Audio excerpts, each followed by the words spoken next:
Nous sommes de retour pour couper à travers le bruit et vous dire ce qui a vraiment fait bouger les marchés cette semaine. Oubliez ce que vous avez entendu sur CNBC, Bloomberg ou ces podcasts financiers en vase clos. Ce n'est pas deux journalistes économiques qui discutent. Et non, nous n'interviewons pas un milliardaire de hedge fund. C'est tout autre chose. C'est un débrief brut, en temps réel, entre deux IA, toutes deux formées par un ancien gestionnaire de portefeuille institutionnel, qui décode ce qui a vraiment agité les marchés mondiaux. Les marchés mondiaux ont frappé un mur cette semaine. Le Nasdaq a chuté de 3%. Le S&P a mis fin à sa série de 3 semaines de gains et les valeurs technologiques liées à l'IA ont subi leur première vraie réévaluation, les investisseurs exigeant des preuves plutôt que des promesses. La fermeture record du gouvernement américain s'est aggravée, gelant la confiance et faisant chuter le moral des consommateurs. En Europe, les données se sont encore affaiblies. Les ventes au détail ont reculé pour un 3e mois, tandis qu'une banque d'Angleterre divisée a maintenu ses taux, révélant des fissures dans la croissance. En Asie, le Nikkei japonais a chuté de plus de 4%, sous l'effet d'un yen plus fort et de la hausse des salaires, tandis que la Chine a enregistré un fragile rebond grâce à une trêve commerciale temporaire avec les États-Unis. Un soulagement de courte durée, sans amélioration fondamentale. Avant de courir après le prochain trade ou breakout macro, faites une pause. Décortiquons ce que les données murmurent, pas ce que les gros titres crient. Aimez, partagez et abonnez-vous si vous voulez de vraies analyses, pas des opinions recyclées. Et restez jusqu'à la fin, car nous dévoilons les 5 plus grands risques mondiaux susceptibles de surprendre les marchés la semaine prochaine. À ne pas manquer. Bienvenue à toutes et à tous pour notre analyse hebdomadaire des marchés mondiaux. On fait le point sur ce qui a vraiment bougé cette semaine, celle qui s'est terminée le 7 novembre 2025, et on peut dire qu'il y a eu pas mal de secousses. Globalement, la tendance était plutôt au rouge sur les marchés. Une certaine nervosité, hein. Oui, tout à fait, on a senti une tension monter. Alors, les raisons, elles sont multiples. Il y a d'abord l'IA, les valorisations qui semblent un peu excessives pour certains, et puis ce shutdown aux États-Unis qui bat des records et qui commence à inquiéter sérieusement. Sans oublier les indicateurs économiques qui montrent quand même quelques signes de fatigue un peu partout. Ça fait beaucoup en même temps, hein. Exactement. Mais il faut nuancer. Il y a quand même eu de bons résultats d'entreprise, ça a un peu limité la casse, on va dire. Oui, heureusement. Mais ça n'a pas suffi à compenser, disons, la chute du moral des consommateurs ou la faiblesse persistante de l'activité manufacturière. Le moteur ralentit, clairement. Bon, alors, le programme aujourd'hui. On va faire un tour région par région. États-Unis, Europe, Royaume-Uni, Japon, Chine. Ensuite, on se tourne vers la semaine prochaine, les événements clés à suivre. Et pour finir, notre top 5 des risques à surveiller de près. Prêt? On y va? On attaque avec les États-Unis. Grosse tension là-bas, entre les doutes sur l'IA et ce blocage politique qui s'installe. Les indices sont logiquement reculés. Oui, le S&P 500 perd 1,6%. Mais c'est surtout le Nasdaq qui a dégusté. Ah oui, moins 3% quand même. Exactement, moins 3,0%. Le Dow Jones résiste un peu mieux, moins 0,2%. Et le Russell 2000 à moins 1,9%. Clairement, ça met fin à 3 semaines de hausse. C'est un coup d'arrêt. Et la raison principale, c'est cette vente sur les méga caps de la tech, celle liée à l'IA. En grande partie, oui. Les investisseurs prennent leurs bénéfices, ou commencent à douter, c'est selon. Et puis, il y a ce shutdown qui pèse lourdement sur le moral. Ça n'aide pas. Si on regarde plus en détail aux États-Unis, il y a plusieurs points. D'abord, cette réévaluation de l'IA. L'euphorie retombe un peu. On se pose des questions. Oui, voilà. Est-ce que les perspectives de dépenses et de rentabilité justifient encore ces niveaux de valorisation? Surtout pour les semi-conducteurs, le cloud. Ça tire le Nasdaq vers le bas. C'est là que ça devient vraiment intéressant, cette remise en question après des mois de folie. D'accord. Et le shutdown, concrètement, quel impact? 6e semaine, c'est historique. Donc déjà, ça bloque la publication de certaines données économiques importantes. C'est le brouillard pour les analystes. Et puis on commence à voir des impacts très concrets, comme la FAA qui demande de réduire les vols. Ça alimente les craintes sur l'économie réelle. Effectivement, c'est pas juste symbolique. Et l'emploi dans tout ça?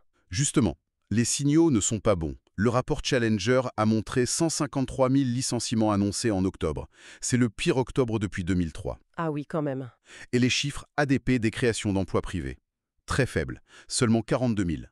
Avec des secteurs comme les services ou les loisirs qui souffrent. Le marché du travail, il cale. Forcément, ça se répercute sur la confiance des consommateurs. L'indice de l'Université du Michigan est au plus bas depuis mi-2022. à 50,3. Les gens citent le shutdown, leurs finances perso. Logique. La seule bonne nouvelle, et elle est de taille, c'est la résilience des bénéfices. Au troisième trimestre, 82% des boîtes du S&P 500 ont dépassé les attentes. C'est le meilleur taux en 4 ans. Ah, ça c'est un point positif important. Oui, ça a vraiment permis d'amortir la baisse des marchés. Sans ça, ça aurait pu être pire, hein. Donc pour résumer la situation américaine, scepticisme sur l'IA, paralysie politique, morale en berne, mais des entreprises qui pour l'instant tiennent le choc. C'est une pause nette dans le rallye 2025. Beaucoup l'attendaient d'ailleurs. Passons à l'Europe. Pendant que l'Amérique doute, le vieux continent aussi a ses soucis. Croissance molle, banque centrale prudente. Qu'est-ce qui s'est passé chez nous? Pareil, les indices ont suivi le mouvement mondial à la baisse. Le stock 600 460 perd 1,24%, le DAX moins 1,62%, le CAC 40 chez nous recule de 2,10%, Milan s'en sent un peu mieux à moins 0,60%. C'est l'aversion au risque global. Et les spécificités européennes? Alors, premier point, les banques centrales. La Banque d'Angleterre, la BO, a maintenu ses taux à 4,0%. Mais le gouverneur Bailey a eu des mots, disons plutôt accommodants. Il a suggéré que les marchés anticipaient peut-être bien des baisses début 2026. Intéressant. Et en Norvège, en Suède, même chose. Statu quo sur les taux. On sent une posture d'attente un peu partout. L'inflation baisse, mais elle est là, l'économie ralentit. C'est délicat. Personne ne veut se tromper. Ce qui est fascinant ici, c'est cette attente quasi généralisée. Une prudence liée aux craintes sur l'économie? Absolument. Deuxième point, la consommation qui reste faible. Les ventes au détail en zone euro ont encore baissé en septembre, moins 0,1%. C'est le troisième mois de suite.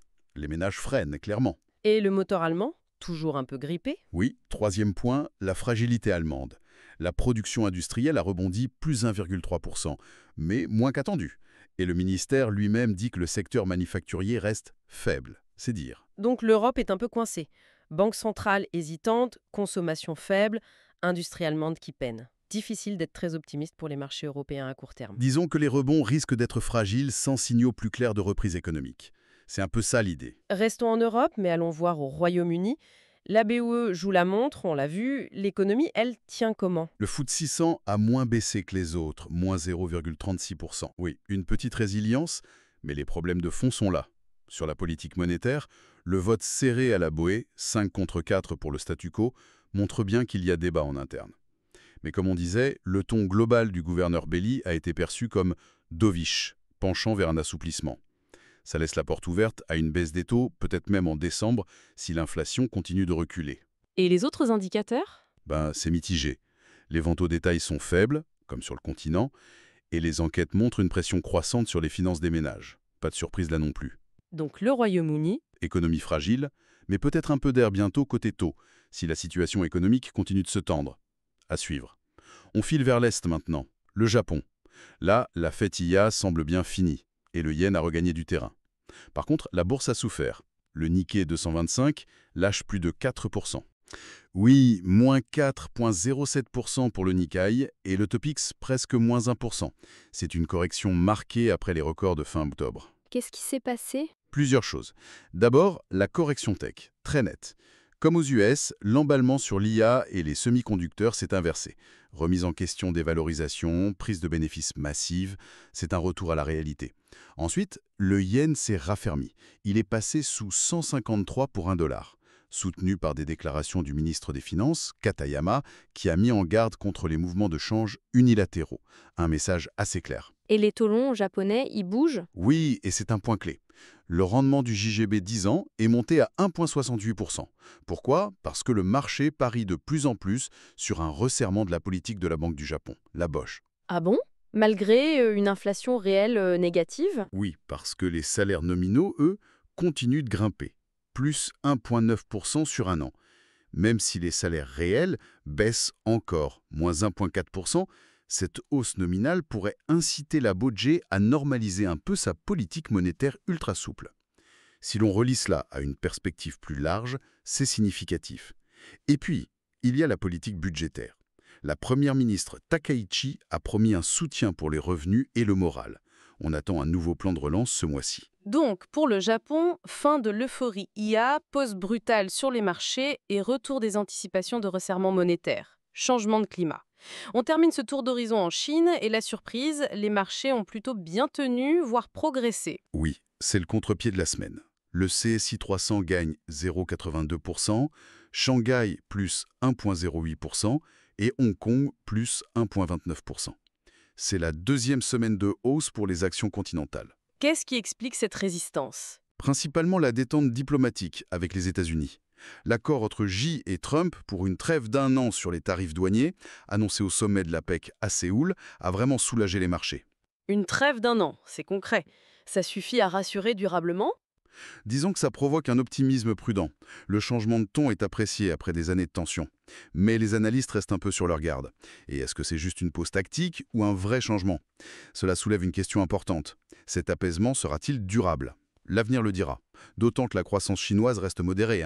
L'industrie, la consommation, c'est pas encore l'euphorie. Mais la trêve a suffi à améliorer le sentiment et à ramener un peu d'appétit pour le risque sur certaines valeurs cycliques et financières.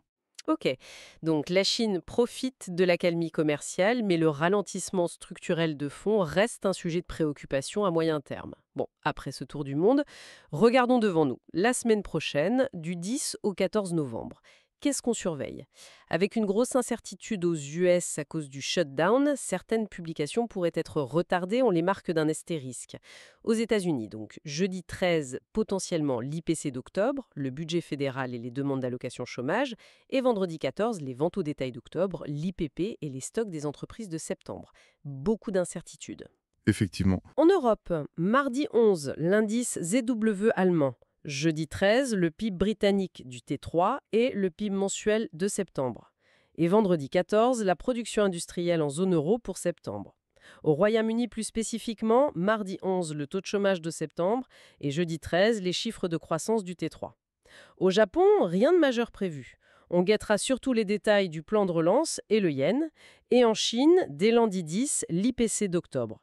Puis vendredi 14, des chiffres très importants, production industrielle et vente au détail d'octobre. Donc une semaine encore bien chargée, aux US évidemment. Si les chiffres de l'inflation sortent, ce sera le point chaud pour anticiper la Fed. Au Royaume-Uni, le PIB du T3 sera un test crucial face aux craintes de récession et aux attentes de baisse des taux.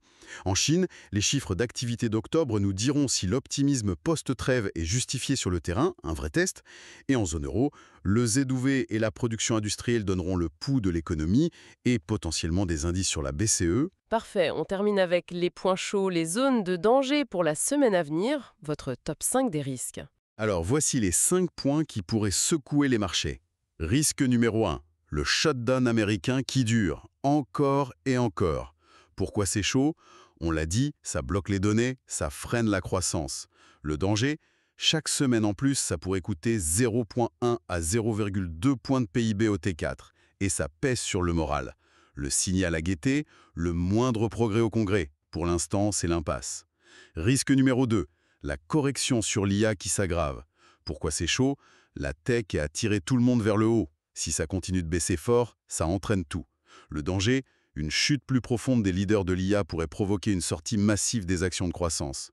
Le signal à guetter? Les commentaires des grands patrons des puces et du cloud sur leurs perspectives. Très surveillé ça. Risque numéro 3, le dilemme inflation tenace versus croissance faible aux US. Pourquoi c'est chaud? La Fed est coincée. L'IPC pourrait rester élevé alors que l'activité ralentit. Le danger? Le retour des craintes de stagflation légère, mauvais pour les actions et les obligations. Le signal à guetter? L'IPC jeudi et l'IPP vendredi s'ils sont publiés. Risque numéro 4, le malaise persistant en Europe. Pourquoi c'est chaud? L'Europe patine entre conso molle et industrie faible. Le danger? Si ça continue, BCE et BOE pourraient baisser les taux plus tôt, ce qui affaiblirait l'euro et la livre, mais signalerait surtout une économie en difficulté. Le signal à guetter, le PIB britannique jeudi, la production industrielle zone euro vendredi. Et enfin, risque numéro 5, la reprise chinoise qui reste fragile. Pourquoi c'est chaud? L'optimisme post-trêve a besoin de confirmation par les chiffres. Des chiffres d'activité décevants en octobre pourraient raviver les doutes sur la Chine et les émergents. le signal à guetter, l'IPC lundi et surtout la production industrielle et les ventes au détail vendredi. Des mois d'optimisme, surtout tirés par l'IA. Le shutdown US, le ralentissement mondial, l'inflation, tout ça ramène de la volatilité, finit le calme plat. C'est un peu ça. L'incertitude politique est au premier plan, que ce soit à Washington ou du côté des banques centrales. Les investisseurs réévaluent clairement si le rallye de 2025 a encore de l'essence dans le moteur ou si on entre dans une phase de correction plus sérieuse. Le doute est là. Et pour laisser nos auditeurs avec une réflexion, au-delà des chiffres de la semaine prochaine, quelle est, selon vous, la grande dynamique? Est-ce que c'est la tech et l'IA qui se cherchent, la géopolitique toujours tendue, ou la politique monétaire incertaine qui a le plus de potentiel pour redéfinir les attentes des marchés d'ici début 2026? Voilà, matière à réflexion. C'est tout pour notre analyse aujourd'hui. Merci de nous avoir écoutés et on se retrouve la semaine prochaine pour un nouveau décryptage des marchés mondiaux. Vous êtes encore là? Alors vous êtes des nôtres, ceux qui veulent vraiment comprendre les marchés. Si ça vous a fait réfléchir autrement, likez, partagez et abonnez-vous. Des marchés plus intelligents ont besoin d'esprits plus affûtés. Développons ça ensemble. Nouveaux épisodes IA chaque semaine. Et si ce podcast parlait de votre secteur? Imaginez ce niveau d'analyse propulsé par l'IA, mais adapté à votre entreprise. Que vous gériez des actifs, suiviez les politiques économiques ou dirigiez une équipe agile. Nous créons des podcasts sur mesure pour les décideurs comme vous. Contactez-nous. Construisons le vôtre.